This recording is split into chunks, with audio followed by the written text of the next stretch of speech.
Coucou, bienvenue sur OVA Tarologie. Aujourd'hui, on va voir comment OVA peut vous aider à optimiser votre avenir. Donc, on va parler de tarologie, on va parler d'astrologie, en passant par la métaphysique, et on finira par un exemple concret avec le signe du Cancer. Donc, le tarot a été créé à la fin du Moyen-Âge par des magiciens et des physiciens qui souhaitaient mettre en avant l'âme humaine, essayer de la matérialiser pour mieux comprendre l'essence de l'individu et arriver à mesurer cette dimension qu'on connaît peu. On sait tous comment on fait des bébés, on sait tous que la génétique joue sur les traits de caractère ou les traits physiques de chaque personne. Mais au fond, ça a toujours été un dilemme un peu pour tout le monde de matérialiser l'esprit ou l'âme humaine. Donc c'est sur ça que des mathématiciens et des physiciens se sont penchés à la fin du Moyen-Âge. Et on va voir que dans l'astrologie, comme dans la tarologie, on retrouve à peu près les mêmes symboles. On va retrouver les 4 saisons qui sont liées aux 4 éléments et on va retrouver les planètes. Dans la symbolisme de l'Antiquité, par exemple, on a également les planètes qui sont associées. Donc si on prend le Béline, on retrouve, c'est un jeu voilà, qui se sert aussi des planètes. Donc là, on a le Soleil, on a la Lune, qui sont bien évidemment les 2 planètes fondamentales pour qu'on puisse exister. Ensuite, on va avoir la planète, où est-ce que j'ai mis Vénus, qui est régie par la déesse de l'amour, que tout le monde connaît. On a, par exemple, également la planète Mars, qui, elle, se rattache au dieu de la guerre pour les Romains, à Arès pour les Grecs. On a également la planète Mercure, qui correspond au dieu grec Hermès. On a la planète Jupiter, donc qui correspond à Zeus, qui était le maître de l'Olympe et qui faisait la communication entre le monde des vivants et l'au-delà. Et enfin, on a la planète Saturne, qui est régie par le dieu Chronos, donc celui qui donne le temps. D'ailleurs, sur cette carte, on a le mot retard, donc on a bien une notion de temps. Ces planètes qu'on a sur les cartes, on les retrouve également sur notre roue du zodiaque. C'est un point commun entre l'astrologie et la tarologie. Autre point commun qu'on va retrouver dans les signes, c'est les 4 éléments fondamentaux également pour qu'on puisse vivre. Donc l'eau, le feu, la terre et l'air. Ces 4 éléments, en fait, ont été répertoriés comme des modes vibratoires. C'est une technique dérivée des 4 tempéraments décrits par Aristote, le chaud, le froid, le sec et l'humide, et la classification d'Hippocrate qui parlait de tempérament bileux, tempérament nerveux, tempérament sanguin et tempérament lymphatique. Donc plus concrètement, quand on veut connaître un petit peu sa personnalité, on va regarder, que ça soit dans le tarot ou dans l'astrologie, les signes par maison, par planète. Et quelle planète influence quel signe et quelle planète est présente à tel moment dans le siècle de naissance, mais aussi dans la vie de tous les jours. C'est un petit peu comme ça que sont faits les horoscopes. Quand on lit l'horoscope, on se demande souvent, mais comment ça se fait que tous les lions ou tous les capricornes de toute la France vont vivre la même chose le même jour? En fait, vous allez comprendre qu'il y a 5 étapes pour définir une personnalité. Les 2 premières étapes correspondent à une majorité de personnes du même signe. Et c'est ensuite, en allant chercher l'ascendant, le descendant, le signe lunaire, que là, on va vraiment être sur votre personnalité à vous. Ensuite, comme je disais, les signes sont classés dans des maisons.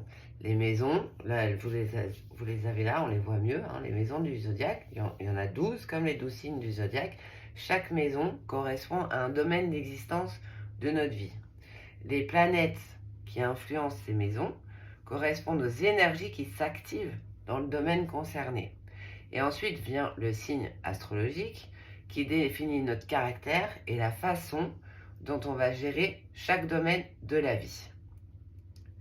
Donc, on a vu qu'ils étaient classés par les 4 éléments. Dans les signes du feu, on va retrouver les béliers, les lions, les sagittaires. Dans la terre, taureau, vierge, capricorne. Signe d'eau, on aura cancer, scorpion et poisson. Et dans les signes d'air, on retrouvera les Gémeaux, les Balances et les Verseaux. Une fois qu'on a cet élément, donc dans chaque élément, vous avez bien compris, on retrouve 3 signes, on va s'intéresser au signe lui-même. Parce que chaque signe de naissance est régi par une planète en particulier, qui va amener une information supplémentaire sur le signe.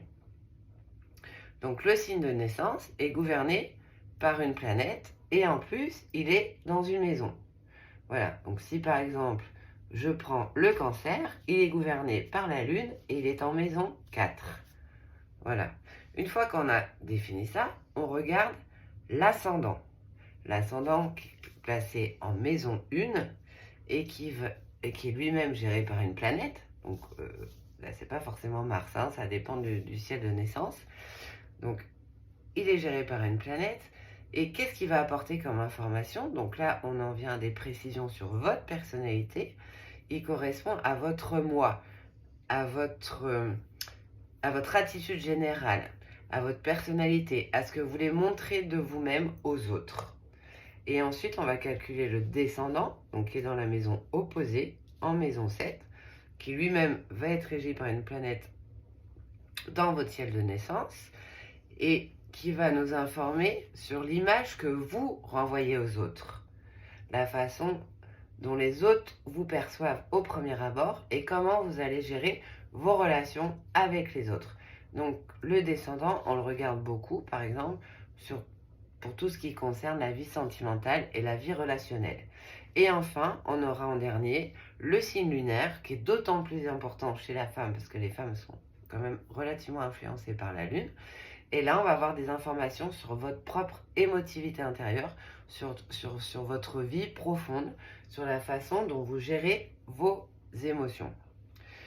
Là, on a un ensemble de choses qui vous permet vraiment de cibler votre personnalité.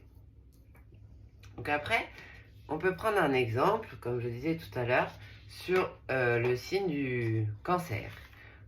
Donc j'ai Sophie par exemple qui est née le 30 juin 1983, 14h45 Saint-Louis, ça vous en fichez.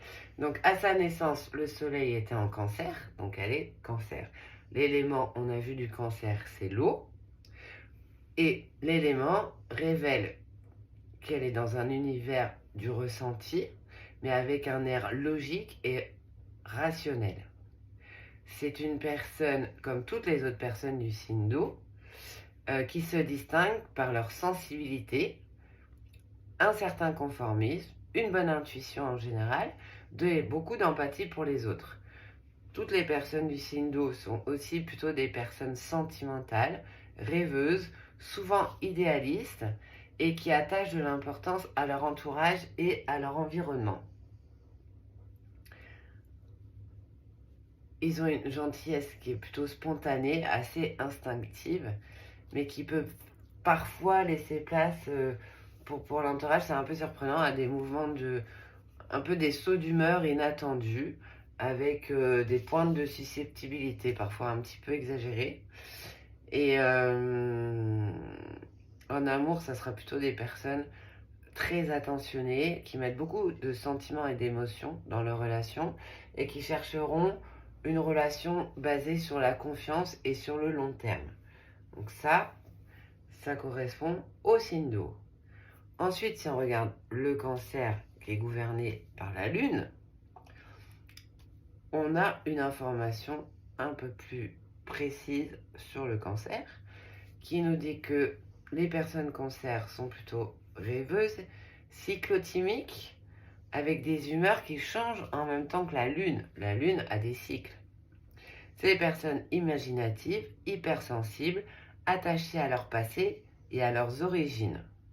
Elles sont en général affectueuses, protectrices, mais en même temps toujours un peu anxieux. Alors, il faut savoir qu'ils ont aussi une excellente mémoire, les cancers.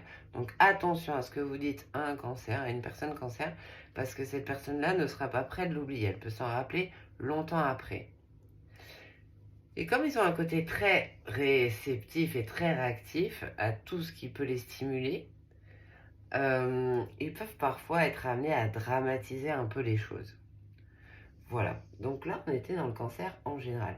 Donc pour reprendre ce que je disais tout à l'heure, si on se fie au signe d'eau plus ce que je viens de dire sur le cancer, c'est en général ce que vous pouvez retrouver sur les horoscopes, que vous pouvez lire dans la presse ou entendre, etc. Après, là où la chose change, où on approfondit, c'est quand on calcule, grâce à votre date de naissance, l'heure et le lieu, l'ascendant, le descendant et le signe lunaire. Donc je ne vais pas exposer toute la vie de Sophie, mais par exemple, elle est ascendance Scorpion en Pluton. Donc on a vu déjà que le cancer était gouverné par la Lune. On retrouve complètement l'eau, l'univers marin, hein, et puis on a la Lune. Donc on sait que la Lune a une influence sur les marées. Elle a fait baisser ou monter les marées. Donc ça fait exactement la même chose sur le caractère. Entre guillemets, la personne n'y peut rien, c'est l'influence de la Lune qui fait que il y aura des variations d'humeur subies parfois par la personne elle-même. Hein. C'est pas volontaire, mais ça dépend de la Lune. C'est parce que c'est rattaché au cycle de la Lune. Donc si vous voulez vivre avec un cancer, faut pas forcément trop lui en vouloir par rapport à ça. L'ascendant rappelle que c'est votre moi intérieur, c'est ce que vous voulez montrer aux autres. Voilà, donc là en l'occurrence, on a le signe du Scorpion qui est là. La carte, faut pas la prendre au premier degré, mais elle indique justement que Sophie va plutôt être une personne qui va rester secrète et qui va en montrer vraiment le minimum. Elle prend les gens comme ils viennent, ça y a pas de souci. Mais par contre, elle fait bonne figure, bonne apparence, mais elle prend le temps de réfléchir, de les analyser. Elle veut être sûre que ces personnes soient conformes à ses certitudes, parce que c'est des personnes aussi qui ont certaines certitudes. Ensuite, on va avoir son descendant qui est Taureau, sous l'influence de Vénus. Donc on retrouve Vénus qui est là. Le Taureau, on peut le schématiser par cette carte-là. Le symbole du Taureau est là, voilà. Le Taureau, c'est quelqu'un qui aime s'investir dans des choses solides et durables. Donc le descendant, c'est ce qu'elle renvoie comme image aux autres. Donc elle va avoir en première apparence un abord un peu piquant.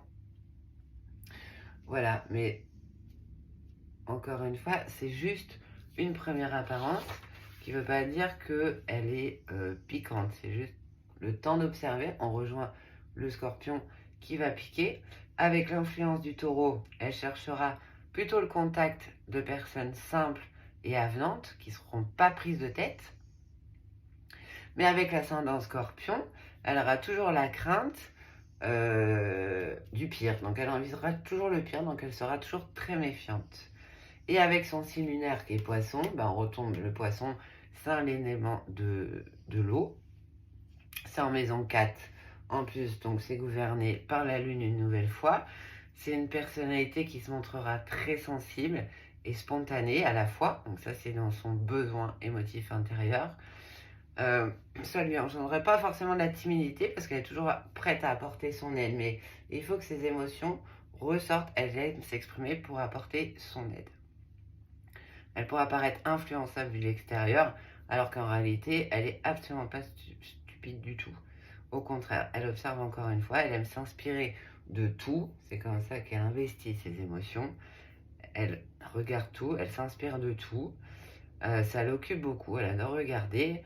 Et elle observe en fait à l'avance, encore une fois, là où elle va investir toute sa vie intérieure, ses émotions. Et puis sous l'influence de la Lune, elle peut effectivement avoir des alternances de tristesse et de bonheur infini. Donc voilà ce que, là j'ai fait courte parce que on s'est eu en consultation privée avec Sophie, mais pour montrer l'importance d'avoir tous les éléments, ce qui fait la différence entre un horoscope et les personnalités de chacun. Une fois que vous connaissez vos personnalités, en fait, ça permet de cerner les qualités, les faiblesses. On a des faiblesses, comme on a vu, et c'est d'ailleurs ce que m'a dit Sophie. Je comprends mieux pourquoi je subis parfois mes variations d'humeur. Je me lève le matin, j'ai envie d'être de bonne humeur, mais c'est plus fort que moi. Je suis quand même un peu morose et tout ça. Donc quand je lui ai expliqué, quand elle a vu que ça venait de la Lune, elle était finalement très contente de savoir que c'était pas de sa faute, entre guillemets. Donc c'est autant de petites informations qui permettent de mieux se connaître et après d'optimiser son avenir. Comme ça, les faiblesses peuvent se transformer en force et ça permet véritablement de porter un regard différent sur sa vie et sur les choses. Voilà, bah écoutez, j'espère que cette vidéo vous aura plu. Je vous donne rendez-vous très bientôt pour une autre vidéo. En attendant, prenez soin de vous.